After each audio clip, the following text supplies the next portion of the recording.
তাহলে কি আবার ফিরে আসবে রাজনীতিতে শেখ পরিবার? চলুন তাহলে শুনে আসি শেখ হাসিনার ছেলে সজীব ওয়াজেদের কাছ থেকে।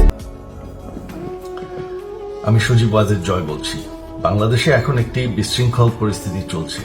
সারা দেশে আমাদের ভাঙচুর হচ্ছে, লুটপাট হচ্ছে, আমাদের শহরের বাইরে আমাদের নেতাকর্মী, আমাদের আওয়ামী লীগের নেতাকর্মীদের উপর হামলা চলছে, অনেকে হত্যা করা হয়েছে। এই পরিস্থিতিতে আমি বলতে চাই, আওয়ামী লীগ হচ্ছে বাংলাদেশের সব থেকে পুরাতন গণতান্ত্রিক এবং সব থেকে বড় দল।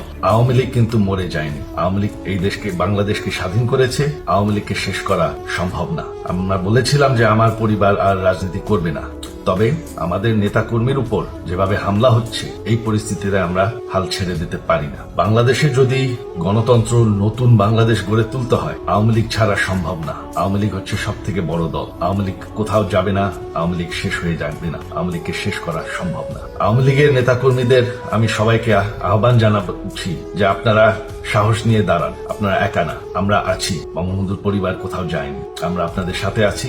দেশকে, আমাদের নেতাকর্মীদেরকে, আওয়ামী লীগকে রক্ষা করার জন্য যা প্রয়োজন আমরা করতে প্রস্তুত।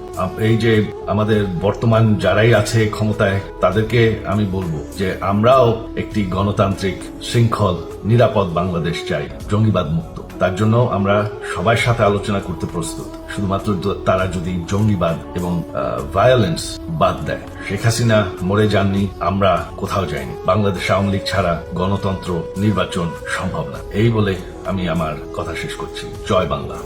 সবাই ভালো থাকবেন, সুস্থ থাকবেন। আল্লাহ হাফেজ।